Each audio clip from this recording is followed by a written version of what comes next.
all them cats, I ingratiated into the city, especially with the shows and shit that I was doing. It was a lot of times that the only reason why we had shows to do was because it was like, I'm gonna throw a show.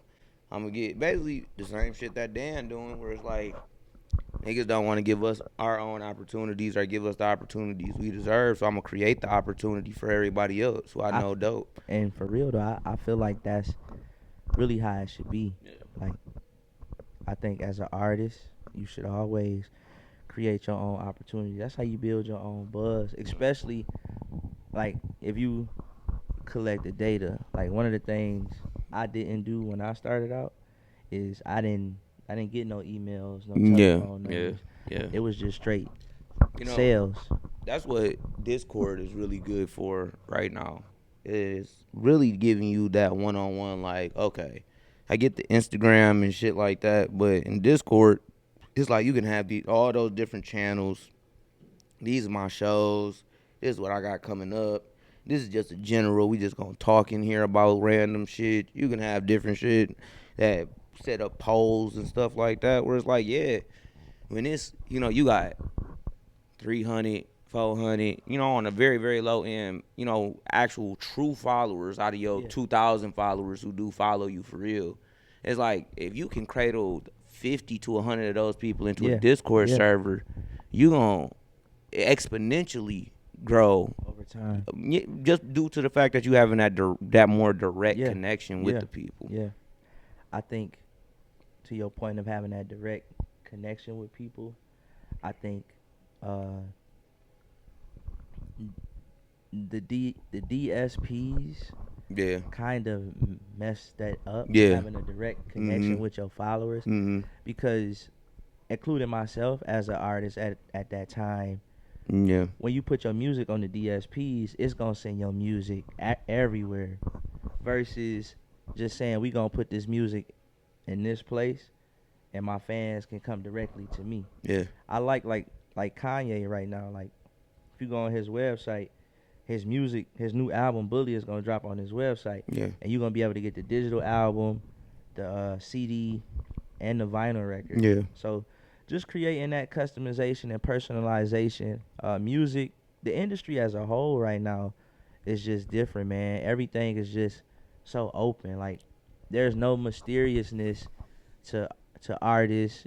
Everybody has become content creators. Just just a whole lot of stuff versus just focusing on the thing that matters the most, the Yeah, art. making great music. Yeah, But at the end of the day, the music is almost like merch in its own right. yeah, It's like it's here for now. It's this season's merch. yeah, The new songs that come out this quarter that's coming up.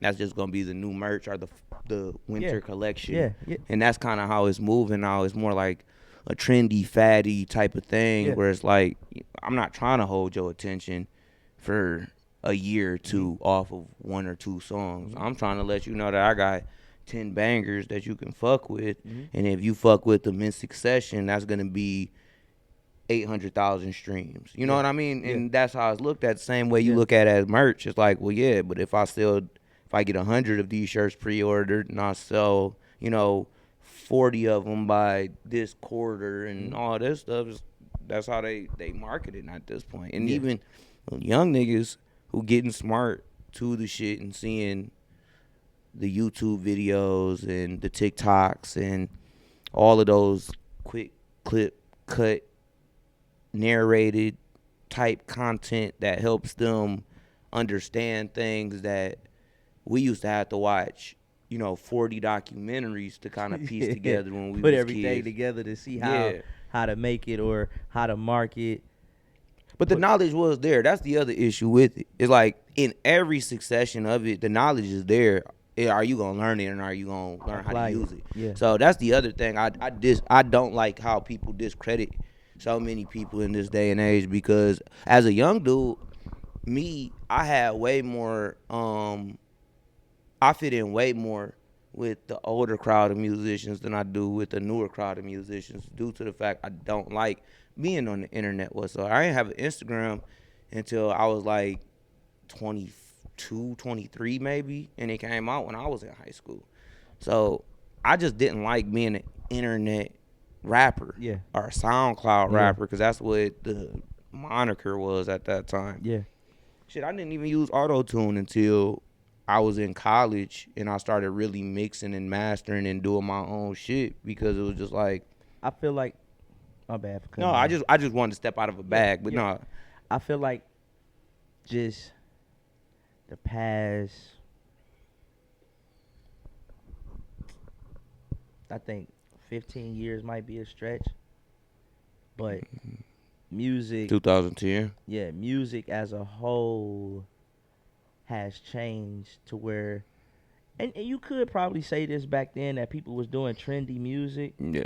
but it's become more of a thing now more than anything. Like last year, for the past, I say maybe 2-3 years, every flow I've heard in Michigan has been that Rio flow. Yeah, a Like, lot of them can be. like you know what? Every is not a good word. I say most of the songs that I've heard from Michigan or the Midwest has been based off the Rio flow. I just feel like artists need to get back to that place where they just become, you know, their own authentic selves as an artist.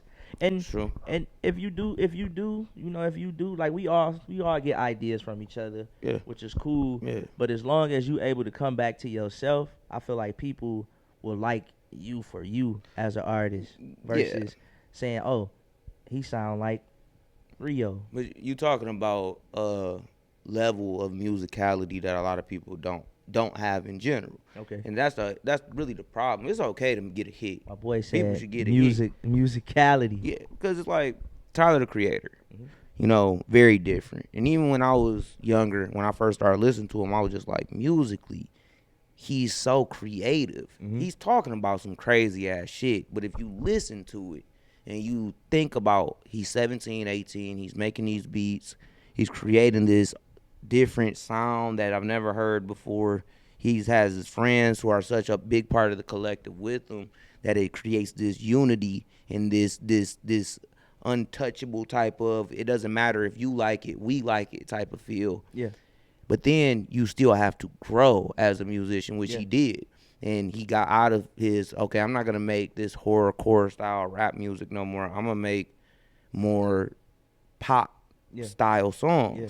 And people didn't even get mad about it and weren't even like, oh, Tyler whack, Tyler sellout or shit like that. It was just like, no, this is the progression. Yeah. And if you want to progress as a good artist, it's still going to take you 10, 15 years to do that progression. It's not going to take you, a year and a half, because for all we know, Rio and all of those dudes can be doing a totally different thing if they really want to in the next 10 years. True. So what they gave to the game is something that a lot of young men can now make a little money off of, hopefully get their situation straight, and then move on to the next place of their life. Because musically, they not like that. Yeah. Yeah. And that's fine, because I can say musically I am like that, but then the nigga can be like, well, you ain't got no money, followers, or bitches. And they be like, oh, damn, fuck me up, right? But that's the thing, is like, that's not what this supposed to be about. It's supposed to be about making good music. So if that's where your benchmark is you don't got no money, bitches, or followers, and it's like, well, yeah, that's why I'm saying this about you. Because that's what you want. You want money, bitches, and followers. You don't want to make great music. Let's jump into the intro, man. Yeah. Man, today I got Nirvana Nash with me, man. Yeah. How you feeling? Light skin Coolio. Light skin Coolio is crazy. How was your weekend? It was dope, man. Had a show at it was the gnarly Yaktown showcase. Yeah. Shout out my man's Dan. Shout out Shout out to Foy. Dan. Shout out Cluner. Shout out everybody who was there. Because I'm gonna Whole forget Cypher, somebody. I'm gonna just say the Cypher Society. Cypher Society Yeah. was in that thing. Heavy pause. But no, it was a great turnout. Great event. Dan did his thing. Proud of everybody who showed up. Proud of the environment. A lot of good people talking about how, they loved the energy in the room, and they loved, it felt like it wasn't. Sometimes you go to showcases and you draw a crowd that can be a little rougher. And it just seemed like a lot of people just wanted to talk. mingle with each other, listen to music and shit. So great turnout, man. Great Sweet, turnout. sweet, sweet. So Benjamin Franklin is the newest record out from you. It's on YouTube right now. But before we get into that, man, let's talk about the beginning and how you got to this point. So how long have you been active in music? Man, so the first time I ever made a song, I was in 6th grade. Uh, I found the little mic that came with the computer. Cause Computer back in mic. the day, Yeah. the computer would come with a little plastic mic, and there's this new product called Audacity that you could get online at that Yeah. time. Yeah. YouTube wasn't really out quite yet, but moving forward, but there was something called SoundClick where you could find beats Beats. on and shit like that. SoundClick was legendary. Yeah. Audacity was legendary, but And keep another going. thing was LimeWire, is that you could get instrumentals off LimeWire sometimes too. I, But you would fuck up a computer doing that. Yeah, yeah, we all know that. Man, we in the hood, y'all know it. But um, made my first track off of the Lil Wayne, the Mob beat, okay. and You talking about hard body off of Carter 2? yeah, Okay, okay. yeah. Motherfuck the other side. They can try me if they want. I'll I bring give them them. Yep. homicide. Yeah. So that was the first track I ever rapped on in my life, right there. And it was just a progression, I love doing that. Excuse me, sorry. I love doing that so much, and just sitting at that computer for hours and learning things and putting new effects on shit. And it was so simplistic because you couldn't do a lot, and you would have to render everything. So if you wanted to, Normalize. yeah, if you wanted to do a little, you had to render the whole thing out. And if it didn't sound good, you would have to undo it and then remake it. But it was a it was an entryway into something I didn't even think I would be this far into. I just loved doing it. It was like computers were kind of like a new thing Yeah. in this day and age, Yeah. at that Yeah. day and age. Not like brand new, but the way that we could interface with them, Yeah. the way that we could use them to make music, that didn't start happening really until the 90s with computers and music and Pro Tools and all of that stuff. And the internet really didn't come around until that, So it was like a perfect combination for me to be at the ground floor of all of these newer kids, because I kind of am like the oldest version of these newer kids right now. Um, I use the internet and the technology I had around me so much for me to get into a place that I am today, where musically I'm inclined and I can sit in the room with anybody and talk to them about music, and they Yeah. can be like, oh, he actually does know. He may not know what I know, but he He knows knows what something. he knows. Yeah. So that was just the start of the whole progress, bro. I always was big on collectives, groups, growing I up feel at that like time. Yeah. I feel like a lot of people started off in collectives. Mm-hmm. Like I was I was already writing like raps and stuff, Right. but when I seen my homies rapping Yep. together, Yep. I just phased my way into the collective. Yeah. And it's like what a time to be alive, to have Audacity, to have SoundClick. Mixcraft. That was another one. Mixcraft at that time. Fruity Loops had just kind of came into the like. Yeah. All we had was Audacity. We used SoundClick for the beats, Yeah. and then we had the computer mic. Yep. And like I didn't even know back then, bro. The way I was recording was crazy. Yeah. I had the music playing out of the speakers, Yeah. and then just recording Yeah. in the mic. So everything was getting played back. So- I was getting feedback from the speakers, my vocals, everything was on one track. Yeah. Crazy time. I still got all that music too to So this day. I'm glad he said that, because when I first started recording, I didn't know how to import beats either. So what I would do was I would make everybody in the house be quiet, and I would put the microphone To the beat. to the speaker, yeah, And record and the record the beat one time through. and then go back and lay my vocals over top of it, bro. That's But I'm gonna tell crazy. you something. That type of ingenuity is Yeah. what it takes to be a engineer. Yeah. Like that's because if you're not willing to think outside the box, a lot of the greatest records you ever hear, you don't understand. It was some engineer who did something that he shouldn't have done Yeah. to make that shit sound the way that it I does. used to do that to make ringtones. Like I put my phone up. Yeah. Oh yeah, we've all done that. Just make ringtones. I remember back in the day, you would do that for your voicemail. Yeah, And yeah, put it yeah. up and then be like, I can't get to the phone right now. It's J Rock. Hit me up, bruh. I'm in this thing. Yeah. Or else be one of them annoying motherfuckers who would be like, hello? What you doing? Man, my mom's cussed me out because of that, bro. I hated that She shit. called me, left a voicemail like, you need to stop fucking playing on your voicemail. Yeah. It could be something serious. Yeah. I'm calling. I think I'm talking to you, and I'm talking to your voicemail. Click. Hung up. So, That's SoundClick, Yeah. LimeWire, Audacity, computer, Yep. computer microphone.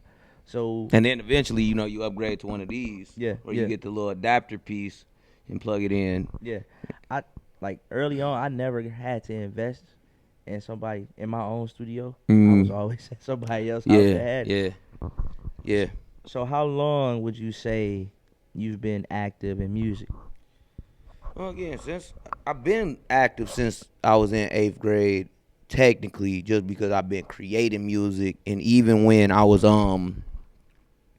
I was doing stuff with my uncles, and we were creating songs, put them on. What was that one website called? Shit, Crushbot. Crushbot. Man, MySpace.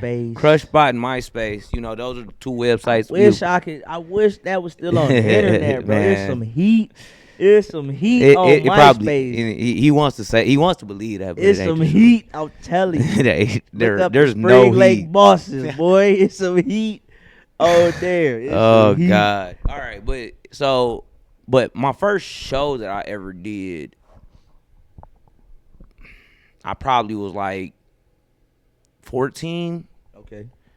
and maybe 15. It's something like that. Cause I used to run around with a group around Pontiac. They were older than me. So I spent a lot of my times going to clubs after school, and I would go to the club and I would have to sit at the front with the bouncer so that I could actually go and perform. And then Got you. I would have to go back and sit next to the bouncer because they would want to get drunk and hang out while they was there. What clubs you was performing in? So I've performed at At 15. 15, 16. It was like the Ritz out in Warren. Okay. I've performed at Mustang, every iteration of whatever you want to call it, Mustang Vogue. James. It was Tiki's, Yeah. Mustang, J. I performed at basically all of them. Mill Street Okay. a lot of times. The Crowfoot actually, but that was more for like a young buck all shows. I mean all Okay. ages show, so I didn't really have to worry about that as much. Again, the Kurt Cobain show at the Ritz, but that was an all ages show. But I did a couple of shows at the Ritz at that time. Some places like the Mars Bar, just places all around like Detroit, Pontiac, some places like Warren or whatever you want to call it, those suburbs of Detroit. But just a nervous ass kid going up there, scared as hell, literally with my heart just He's like, palpitating, his bro. palms are sweady, Man. knees weak, arms I are would heavy. literally perform with my backpack on because it was the only comfort I would get.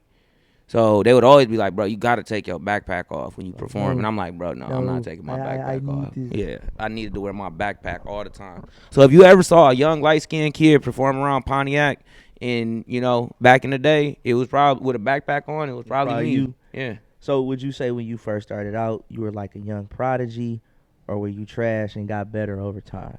I think everybody wants to say they a young prodigy, but I was a smart kid.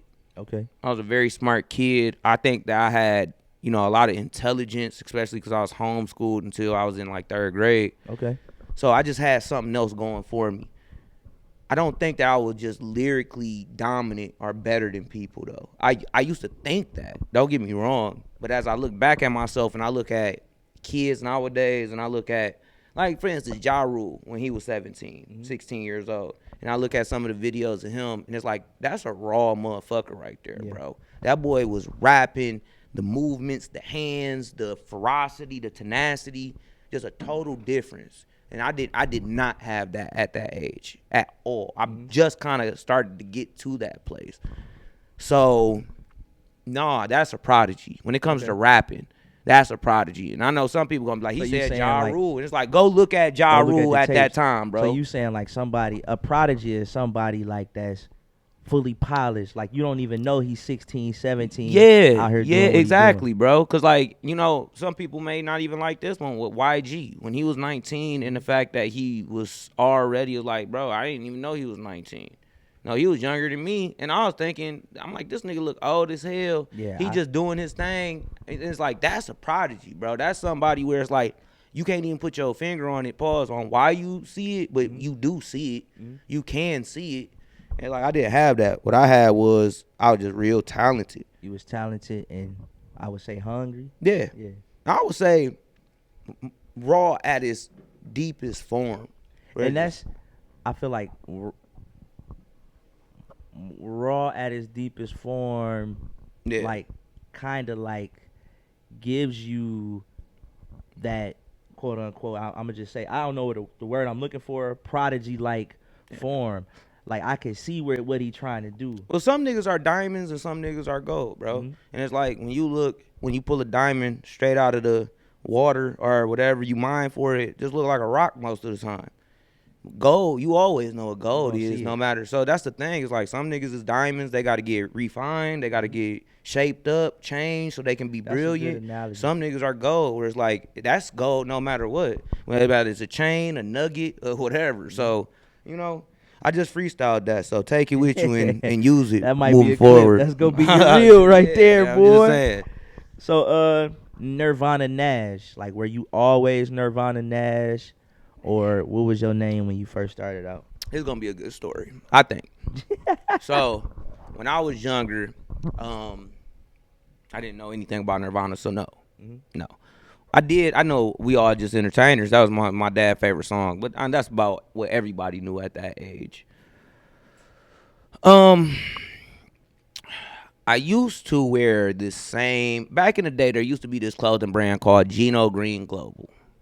And Was that the one with all the nines? all the nines on it. Yeah. All the nines on it. And I loved it. Man, I always wanted that jacket, bro. I always loved the Gino Green Globals. I always loved the Lot 29. I always like Black label. we was poor, so everything I got out of Foreman Mills, Marshalls, AJ Wright. AJ Wright, TJ Maxx. You know, like that was where we had to I school thought shop. they had some of the flyest clothes. Me too. Like every Me too. time It wasn't until I got around black kids who grew up around white kids that I realized, like, oh, it's a difference. But them niggas was just wearing Hollister and Aeropostale and shit. But it would be like a $20 shirt, $25 shirt, and it's like, nigga. Back at that time, 25 bones for a shirt is like 50 Crazy. bones for a shirt right now. Yeah.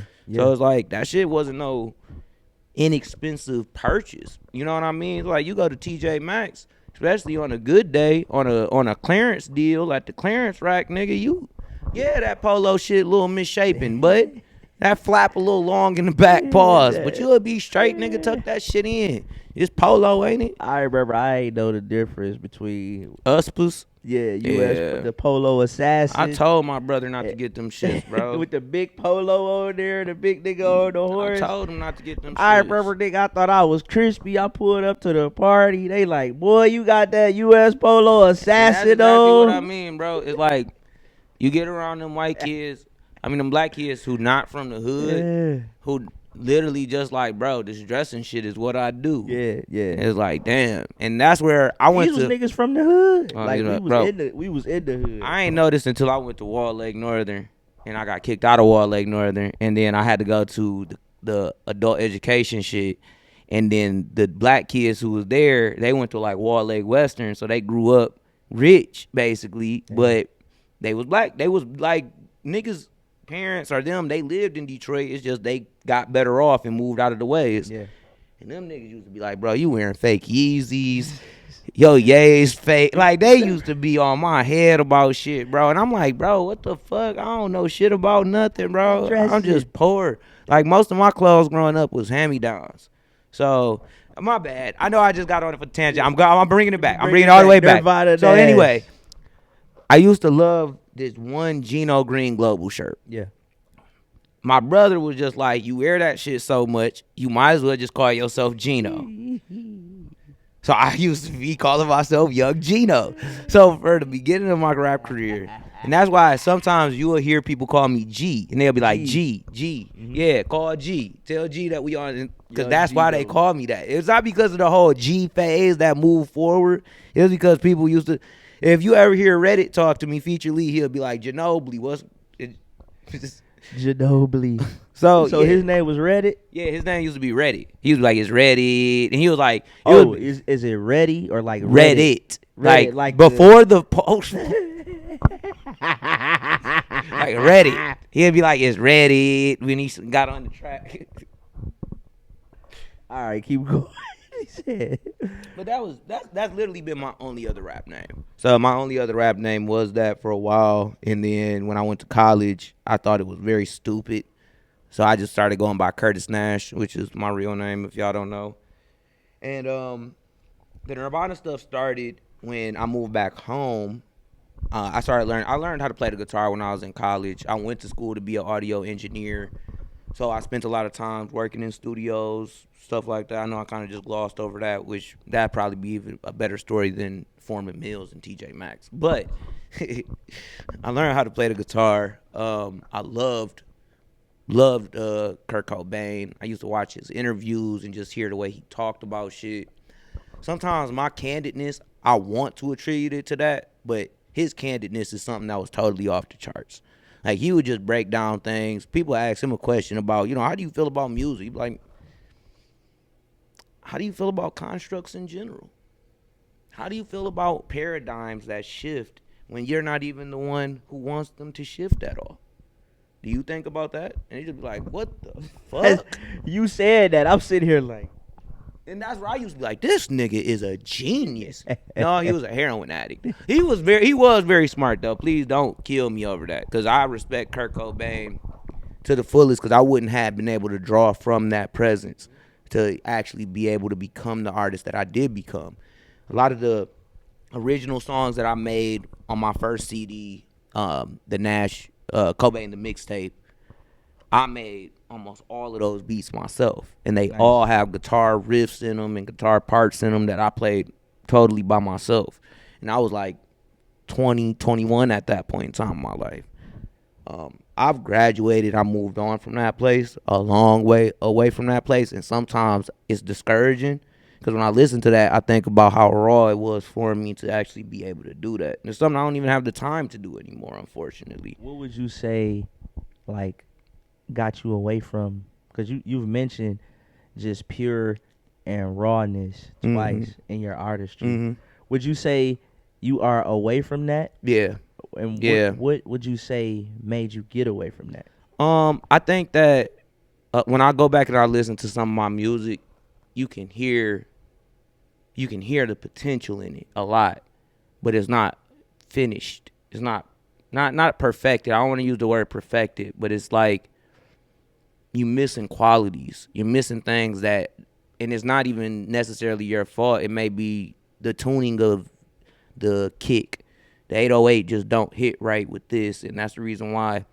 Now it's like, well, if those things don't mesh up well, then the song isn't a song to me anymore. So I'm looking at music through this lens of being like, I want it to be where you listen to it, you want to come back and listen to it again. So you're saying you want stuff to be good sonically, and then just overall, like the mix, sonically and mixing, I would say is the same. Yeah. But I need it to be something, regardless if it is mixed or anything like that, I need it to be something you can feel. yeah, It doesn't matter about the words. It doesn't matter about if the beat 808 is that great. What it matters is, did I do my job at making my voice, my words, and this beat match with each other the Grow right way. together. And if I didn't do my job at that, it doesn't matter how many times I go back and redo it. It doesn't matter how many times I try to mix this part of it a little bit better or add an effect. If I use auto tune or don't use auto tune, that shit doesn't matter. So would you say that's you've become a perfectionist now? No, I think that I like making music, and sometimes I listen to my songs a lot. I'm just like, this one just not it. Okay. I like this. There's songs that people will never hear. I love them. I listen to those songs almost on a daily basis. Nobody's ever gonna hear those songs though, because they're not meant for people to hear them. Sometimes that's the other thing. Everything not meant for everybody. Sometimes that shit was meant for you. Like, you don't share every practice video you have, right? But you was in there practicing and you love to practice, and that shows that you love the game, right? Yeah. And that's all I'm doing. It's like, I'm in there practicing. I'm showing my love for the game. You were saying you were showing your love for the game. Yeah.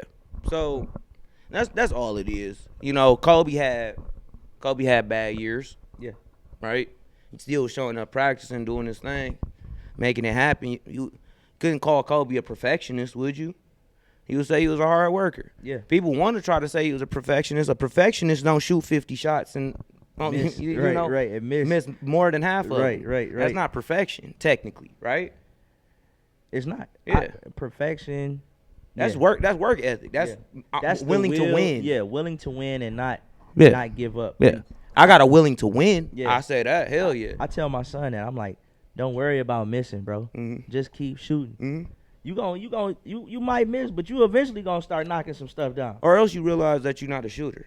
True. And you work on other Some- parts of your something else. game. And that's the thing that I had to realize too, is like me trying to go, am I bar for bar better than this person? Am I and it's like, bro, you not capitalizing on what you do the best at. You And don't that's- realize what you just said, bro. No, trust me. No, that's- you get what? No, I ain't gonna even say you don't realize. People don't realize what you just said. Like, people, I'll be like, most people would try to keep doing something Yeah. over and over, Yeah.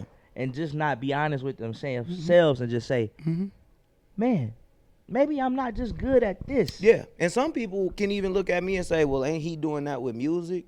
In your eyes, you can believe that about me. Mhm. But one thing is that I've went into so many different avenues of this game. It's not about that for me. Do I want to have success doing this? Yes, bro. Who don't want to have success doing the things they love? That's We're gonna talk crazy. about that too. Who don't want to have a good marriage with their wife? You know what I mean? Like, that's what you want to have happen. But I just love doing this shit. That be the Well, thing. let me ask that question. Yeah. Then.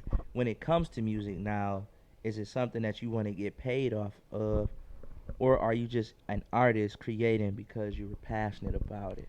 Man, it's such a mixture of both of those things. Do I want to get paid to make music? Yes. Mhm. Is that the goal? No. The goal is to make great music. Back in the day, the people who originated hip hop, a lot of them people are still broke right now. A lot of them died broke. Yeah. They didn't do it for the money. They didn't even know you was gonna get no money doing this shit. They just said, bro, we here. We love doing this shit. I'm a rock. I came to rock the party. Say, like, this is all it was about, bro. I'm just here to rock the party and get y'all to fuck with me. Like, we missing so much of that connection. And that's the part of, a little bit where we was talking about CDs, and that's the part of the connection that a lot of people don't have. It's something I'm trying to add in more to my shows of how I speak to people, because I see a lot of people go up there, they do a great set, but they don't interact with the crowd whatsoever. They don't talk to them. They don't have no call and relatable. response or Yeah, nothing, yeah, anything. And yeah. it's like, at the beginning part of hip hop, that was hip hop. When I say, Yeah. you say, Now somebody scream. Like, yeah, niggas was getting 30,000 bitches off of that, bro. And I know I was doing, but it's like, that's maybe what they was doing it for. And it maybe was like, I want a young little tenderoni to go home to. But they was actually going saying, bro, I'm about to go work this 9 to 5 too. Yeah. And then I got to show up here and On do this Friday. shit. Yeah. It's like the same thing they be talking about the basketball niggas. Or like Charles Barkley made $5 million in his best years, and Rudy Gobert is gonna make $120 million in the next couple of years. And it's like, who's better though? yeah, yeah. So you got to do it for the love of it, man. If you're not willing to do it for the love of it, you don't deserve money. And that's what you see is a lot of people get to that money and then it gets taken away from them. That's why people want to hate on Soulja Boy a lot, but he did it for the love of this shit. If it wasn't for Soulja Boy, what? YouTube wouldn't even be where YouTube is. And if And he would have listened to everybody else, especially the older group of hip hop dudes, he killed hip hop. He ruined it. but that's sometimes the older group of hip hop people who don't understand the reiteration. Yeah. They're hesitant on it because they can't understand it. But it's like when you look at what y'all used to do, and if you compare it to Soulja Boy, The first he was the first real hip hop. He was just he was just trying to show himself on a free platform to people, and end up monetizing that shit and creating his own thing out of it. He dropped the gem on Kai Cenat live stream. Oh, I ain't watched it yet. Go ahead and say it. But I ain't. He said how he blew up was on LimeWire back in the day Mhm. when people was downloading 50 Cent and Britney Spears. He would fake his shit into the. Yeah, I remember people used to do that shit. That's what he said he did, and that's how Crank that blew up. So, and during that time, that was genius. But to both our points, he was just a trailblazer. Yeah. And then when you are the first one to blaze a new trail, most of the time you are the one that's going to get the most backlash. Definitely, and we understand. And I don't want Soulja. I don't want anybody to ever go back into anything I do and think I'm being disrespectful towards him. But we understand the nigga got mental issues. He got mental health problems going on. That's fine. That's fine, bro. Yeah. Because a lot of them old pioneer niggas had mental health problems going on too. That's kind of what make you great at this shit. True. If you don't have that little bit of offness, you can't, because you're going to do something else. Yeah. You're going to be like, bro, I ain't about to keep doing this shit and thinking that I'm this. You ain't even going to have the ego to do that shit, because you're just going to be like, bro, I'm just about to be an architect. I think just pulling from that space, it could be mental health. I always pulled, when I was creating, it was always from a place of like pain. Yeah. Like that's where it would come from. A lot of mental health issues, though, like bro. just, that's the thing, is that is a mental health issue. It's like a lot of our pain, especially as black men, comes from trauma, PTSD, friends that we lose, parents we lose, siblings we like, shit like that. So it's like, and that is mental problems, and, bro. I feel like mental health issues. I'm sorry, but I don't mean to be mental health issues. I feel like the music that I can feel is the music that I can relate to. That's why you like Rod Wave, though. Yeah, that's why a lot of people like Rod Wave. I'm like, I know what this nigga talking about. Like, that's why I like Kurt Cobain, because when I would hear him not only make music but even speak, it would be like, damn, I feel that way. I feel like I just have all these emotions and all this raw stuff going on in my head that I just can't say. I can't get it out. I can't find the words to say most of the things I want to say, because I'm such a mishmash in my head with things that it's just like, it's tough. It's tough to pull from. And that's where musically it's like whoever's there helping me and giving me the words, it's like that's when they want to. Like here, they're not going to give me the words all the way. I got to formulate this stuff. But when I'm saying the stuff that I'm saying in my music, it's like somebody just handing me this shit to say and being like, say this about this stuff that you going through. Say this about that stuff you going through. And then I go back and I listen to that song, a lot of songs that y'all won't ever hear, and I'm like, damn, I literally said all of those problems, all of that pain I felt on my heart in this 3-minute track over a 3-month time that I was dealing with these things. And I remember vividly why I said this line, why I said that line, what this meant to me. And that's really where it's like, shit. To bring it back to the main thing, that's what it's supposed to be for all of us. It's supposed to be this place we can be ourselves. This avenue to express ourselves. Like, it's not supposed to be like, oh, let's get to this bag. Let's get to this cheese. I be torn, bro. Like, if I was an artist, I feel like, because that's where, like, passion over money came from, bro. When I was rapping, everybody be like, Sean, you need to get paid for what you doing. I'm like, I'm doing this because I love this. Like, I'm doing this because I love it. I do this because I feel like I'm inspiring people. Yeah. You know, I'm seeing people being affected by what I'm doing. So I'd rather do that first and then let the money come afterwards. Yeah. but the money don't come sometimes. That's the Yeah, thing. yeah, And it's like yeah. I'm cool. I'm cool with. I'm gonna be successful no matter what Mhm, in life. I love making music, but I'm gonna be successful no matter what. It mhm, may not be this decade or next decade. It could be the one after that when I'm mhm, in, my 50s. That's fine. I understand that. I understand that's the path that if it is my path, that's the path God laid out for me. mhm. That's cool. That don't mean I gotta ever stop making music. Right. Because a lot of people like putting the age gap onto shit That's like that. You that's know what what I I'm was saying? gonna So ask later too. So man, this has been really a deep dive. Let's uh let's talk about ODP and what year was it formed and like how did all that like what's that origin story for ODP? yeah, man, I love. I don't get to tell this story too often. So if anybody knew me in high school, they knew I used to do a lot of dumb shit. It wasn't like I was just a bad kid. I just did dumb shit. I got in trouble. Ended up going to Mott because I got expelled from All Lake Northern. And as soon as I got there, like day one of class, I met C, Christian. Anybody who know me, y'all know Christian more than likely. Me and Christian went to college together. He was my roommate in college, all of that. But I always rapped. I was running with that squad that I was doing them shows with and shit like that. So around that time, like I said, I was like 16, 17. And me and Christian was close friends. He told me he rapped. I always looked at niggas who said they rap like I don't give a fuck. But we would kick it and he would spit for me and I'd be like, damn, low key dog can rap. He just need a little bit of work on some of his shit. And then he introduced me to Ray. And then that's when it was like, oh, this nigga's a superstar. Like the moment I met Say Ray is what people call him now, but Ray Vaughn, I was just like, this nigga's a superstar, bro. And I could just see it from that moment. He was younger than us. So I was literally like, I think he was like 14 or something. I was literally like, damn. And then he was already cool with Feature Lee, Devin, Reddit. And I'm like, these two young kids, I've never met people that I had thought at that point was better than me at rapping until I met them too.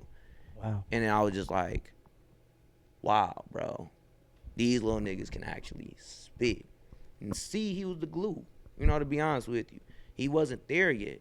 And he definitely showed up plenty of times where he made his presence known and he fucked niggas up on tracks because he did get the raw end of the deal sometimes. Pause, but sometimes he got left out because it was about me, Feature Lee, and Say Ray. So he would jump on some shit and be like, nah, bro, I'm about to make this shit about me as well because I'm an original founder. When you do stuff like that in high school, especially at a white predominant high school, people like seeing that shit, bro. And sometimes you get people who want to attach themselves to that stuff. And there was somebody who helped us out a lot, especially with the studio and even getting our first shows and stuff like that as ODP. But he just wanted to take it. Gotcha.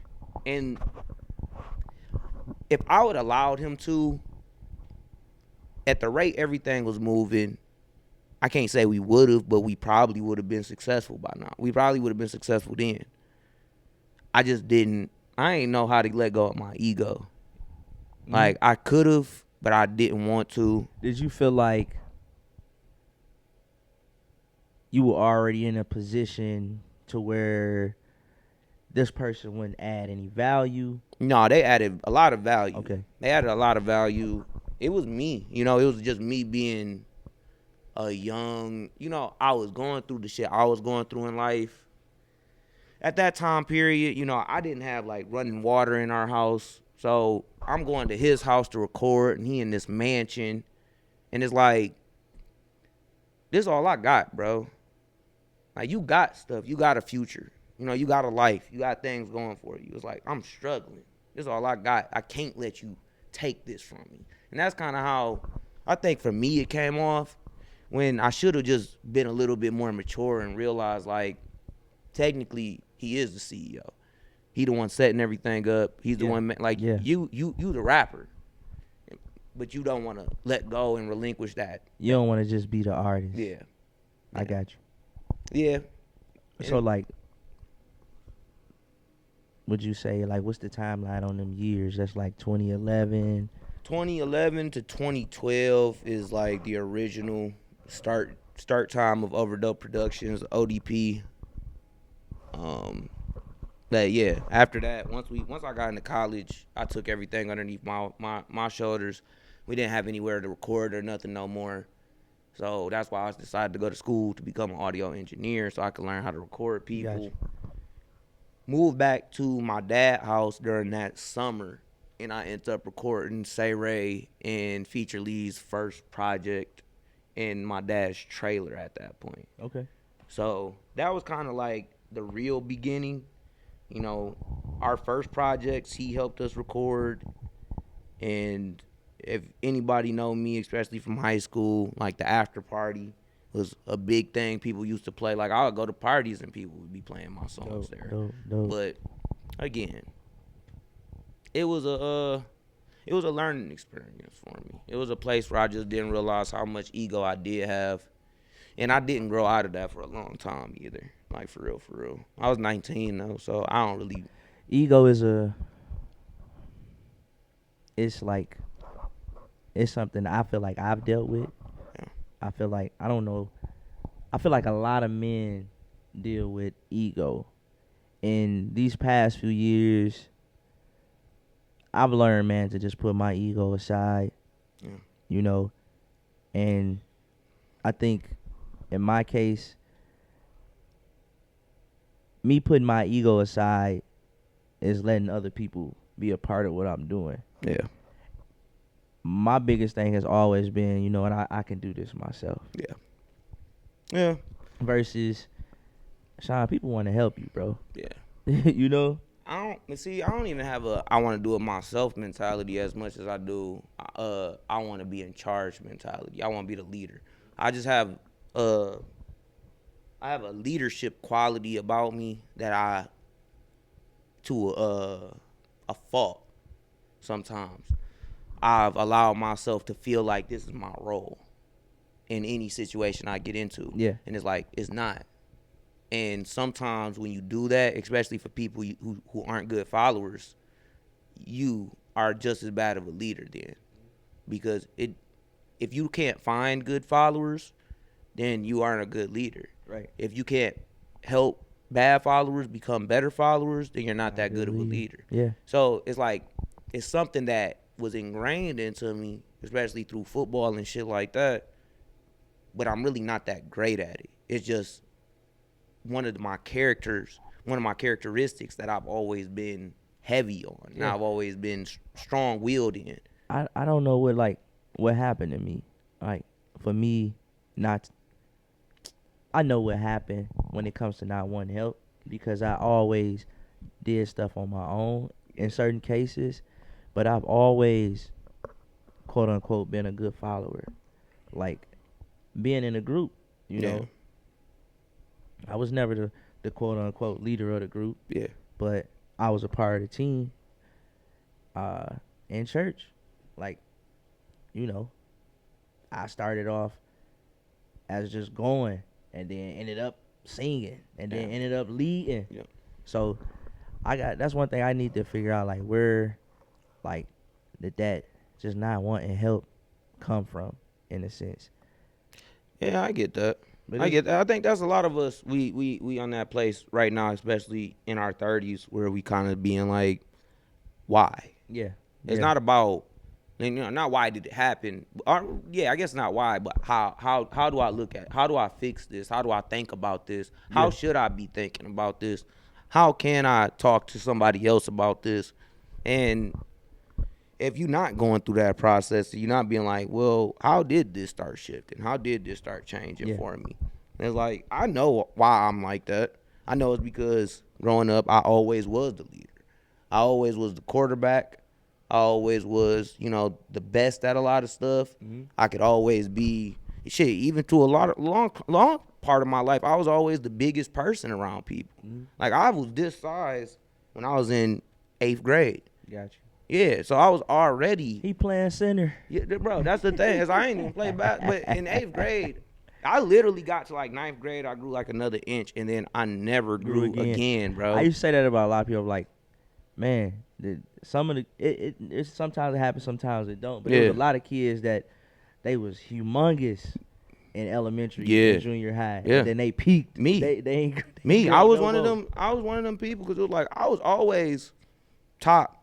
Closer to the top end of how tall I was with everybody. You can tell because in class photos they always put you in the back row. Yeah, yeah. But it wasn't until like high school really everybody started hitting that growth spurt. 8th, 9th, 10th grade people started hitting that growth spurt, and it was like I grew a couple of inches, and it was like boom. That was it. But either way, it was like I was always a little bit more advanced. Yeah, I would say. So. How many projects have you put out, and what's your favorite one? Today, we got 3 albums, 4 EPs, technically 5 mixtapes, loads of singles and stuff like that. So, saying just projects alone, if we just talking about CDs, I would say with EPs and CDs, I got 8. But yeah. But I've been putting out music since, again, I was in 7th or 8th grade. So out of those 8, what's your favorite? I'm gonna go with what I think everybody's favorite is, to me at least, and it's Teen Spirit. But if I had to really give my honest opinion, it's probably Shout Out Lil Wayne mixtape, even though that ain't like our actual project.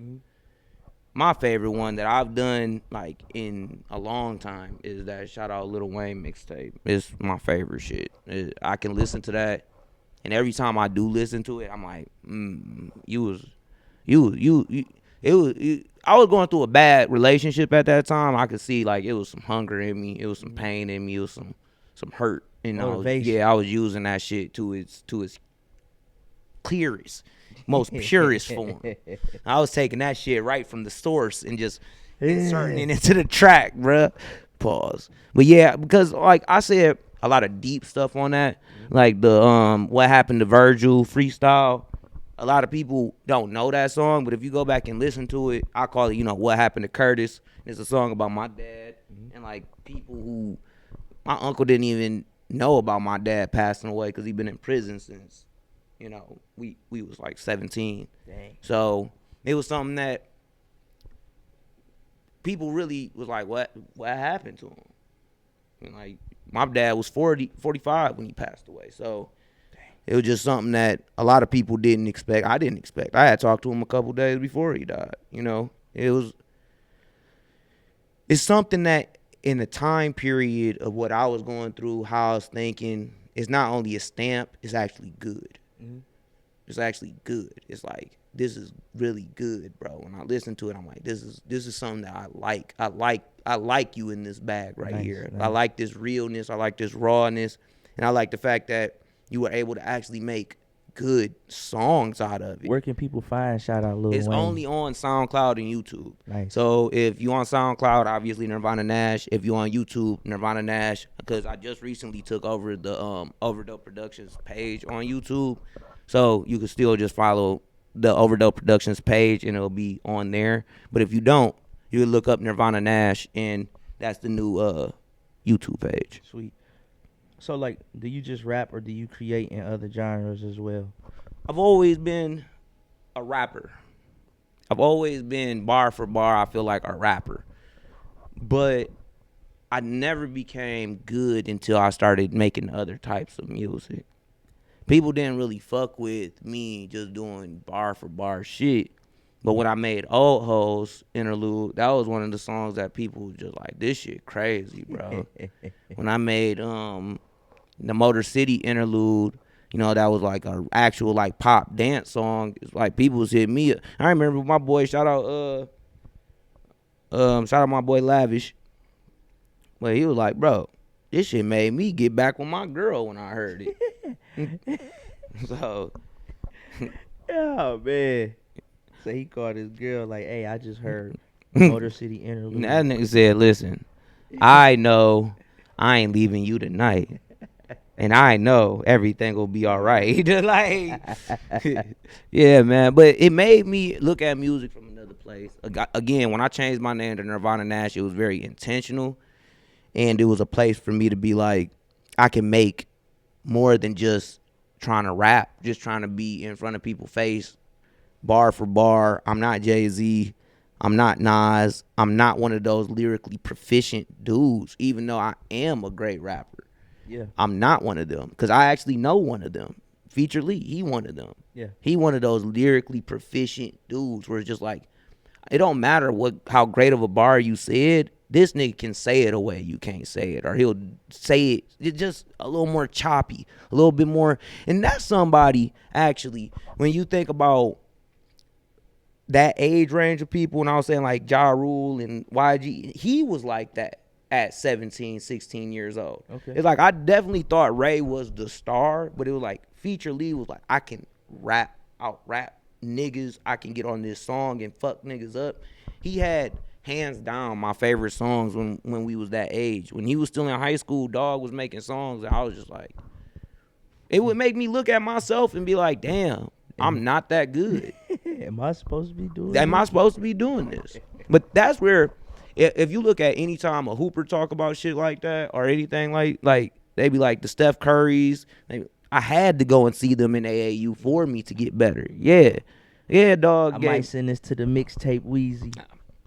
What they had, Anthony Edwards was over there talking about how Cam Reddish used to bust his ass in AAU, talking about he put up 50 on him, but who doing good in the NBA now? Yeah. So, and this ain't no thing to say anything about us. It's just that comparison. When you start comparing yourself to other people, that's when you start really fucking your own progress up. Yeah. And I was doing that a lot of times with the people I was closest with. And you can't do that because it not only causes problems to where you are not looking at, you are resenting people for their talents and their gifts. And then you might try to even, do what they do. I definitely was like, I'm going to start rapping faster. And it's like, I'm not a fast rapping ass type nigga. Yeah, just be you. Yeah. But it's tough, bro. It is tough. Because when you that age, you impressionable. Yeah. You impressionable. And one thing was that this was my first real group of friends I ever had on my own. So that's where I think it became like, damn, I've never had to deal with this before because, again, being homeschooled and being taken away from everybody, it's like I didn't really have friends. I played football and I went to the crib. Yeah. And then it was like when I got into high school and after I got in trouble, people just started kind of letting me do me. It was like, now I got people I call friends. Yeah. Like I just wasn't good at being a good friend. That was the problem. It was like I might have been a good rapper or good at getting us to create that group. I just wasn't a good friend to people sometimes. I've been that way as well. I feel like even now, man, just looking back at different situations, like I probably could have handled a lot of things differently. Yeah. Like maybe I could have did more, maybe I could have supported more. Yeah. But it just all go back to what we were saying, man. Just really just self examination. Mm. So hello, what is something you know now that you wish you knew earlier? I feel like we covered it. We was talking about ego. Yeah. But what is something that you know now that you wish you knew earlier in your career?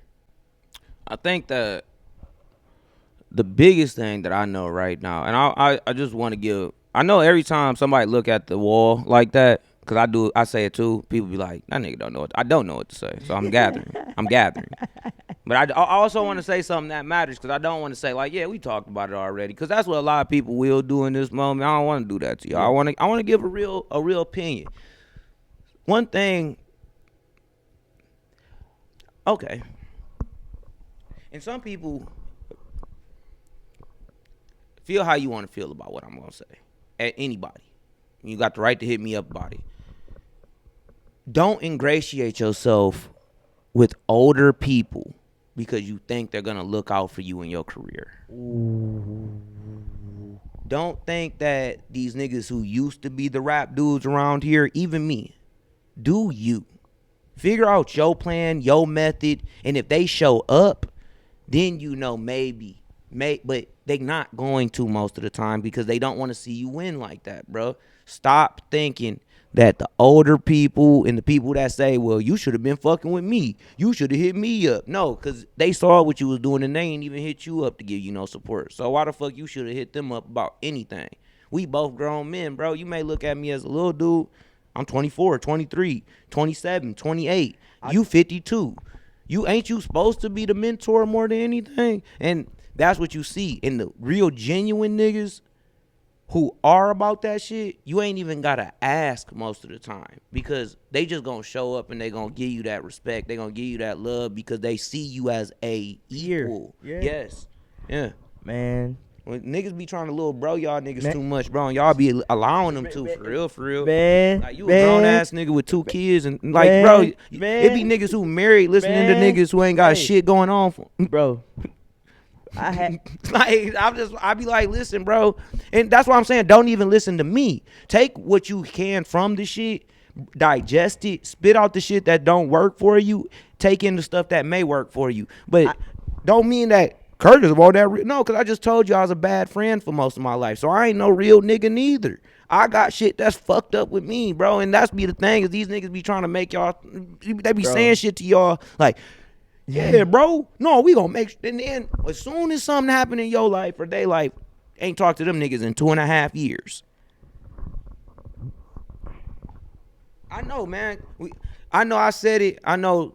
Clip it. Send it to them. Send it to all of them if you want to. I don't give a fuck. I don't know who you talking about in particular, but I know from experience, bro. Like when I ran, I'ma just use my experience and being in the political world. Yeah. Oh yeah. Well, that's what it is politics. It's politics. Yeah.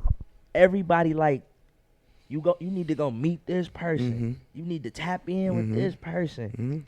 Why? Mm-hmm. They ain't never tap in with me. I've been doing this work all this time. You gotta go kiss the ring. You And that's what I called it, bro. Other black men want you to do to them because that's the only power they got in this fucking city. But the thing is, y'all, you think you have power when you really don't. Your influence only goes so far. Yeah. And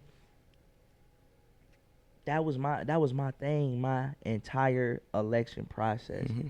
I'm like, I don't have to kiss the ring. Yeah. Like, the people that y'all influence are not the people I'm even influencing anyway.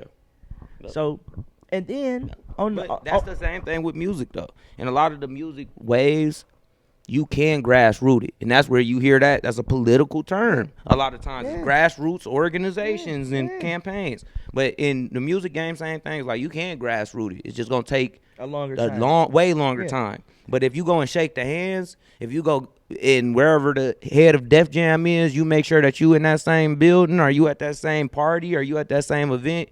They just gonna see you by proxy, bro. Yeah. You get there by proxy sometimes. Yeah. Is that what you want though? That be the thing. It's a lot of niggas who that works for them.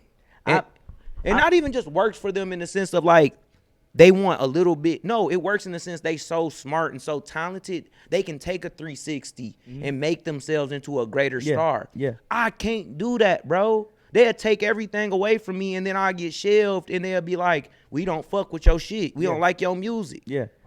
I've been on the fence like with what you're saying when it comes to being a proxy, right? Because I've been like, all right, if I do it grassroots, that's gonna be the stairs. Yeah. But if I go quote unquote kiss the ring, It's the elevator. it's the elevator. Mm-hmm. So like that's where I've been at in my life most recently. But going back to just being the little bro, like I'm thinking to myself like, Sean, like you married. Yeah. You got 3 kids. Yeah. You own a house. You got a job. You got a store. Like, and it's not me tooting my own horn, but it's just like, how am I little bro? And I've accomplished all of these things. Exactly. And y'all don't think that this is respectable? And that's the thing about it is like you got all those things, and you don't treat me like little bro. Right. Like I know you would help me like that if I needed it, but I also know you don't little bro Yeah, me. yeah, like You you just ain't on it's my like, level, little and you nigga. know also like I don't have a family. I don't have a wife. I don't have a house of my own. I don't have those things. So it's like bro, I'm not looking for you to. Cause what do that matter? Right. And that be the Right. thing. It's like these niggas. A lot of these niggas will take the person who's just popular for the year Yeah. and try to turn them out, pause, try to make something out of it. And it just be like, they don't even want to help you build up. They don't even want to help their own families build up. So why the fuck you think they really trying to help you build up at this point, bro? And that's the reason why it's like, you so selfless with just the people around you who in that immediate circle. So outside of it, you're not treating other people. That's where you see that lack of somebody being a man sometimes, where it's like you don't even treat the people in your inner circle the way selflessly. So why do I think you gonna treat me selflessly, nigga? Right. That's Right. weird. Right. And if you did, you really, really are weird as hell. Cause Yeah. why the fuck you don't treat your kids like, you know what I mean? That be the thing. So nobody who gives their kids the proxy of being they self is gonna treat another man Right. like he Right. need to be his little bro. So that's my don't in conclusion. Don't let them old niggas play you, bro. I don't care if you 16 years old, cause I was that age and I was letting people who was 30, 40 come into my music. Feeling like it was gonna better what you were doing, and it didn't pan out that way. Didn't pan out at all. It didn't pan out at all. And man, like I just said this earlier, like I need to start letting my intrusive thoughts win. Yes. Yes, too many times sitting back and allowing you to be on your heels will create just as many problems. I tell people this. The bad luck person, the person who always seems like they got bad luck, it's their fault, bro. Yeah. Because they allow people to do shit to them that fucks up what they got going on. That's it. And then that's the same niggas you talking about when you talking about shit, because they always bad luck. It be the shit thing. always fucked up with It them. be the person that person know, like they don't want to do this. Yeah. They don't want to do it at all. Yeah. But all right, let's do it. Yeah. And then they already know that this shit, one, they don't want to do it, and two, they already see how it's about to go. Yeah. And they still, I'm speaking from experience. Me too, bro. Me too. Because we already said we not talking about this, but I just went through similar stuff, so I understand it to a level where it's like all them motherfuckers was older than me. You know what I mean? And it's like that's how I was feeling amongst people. That I'm like, hold up, bro. We all is broke and they ain't got shit going on. Like, why the fuck? Like, nah, that ain't the way shit's supposed. But it's not always about the external. Sometimes it's your mom. Sometimes it's your dad. Sometimes it's your uncle who like, nah, bro, I'll help you do this shit. And he not about to. Or he about to fuck you over, bro. Yeah. So you got to just be careful and understand that you can create by yourself and then add the people you can trust into the mixture. Yes.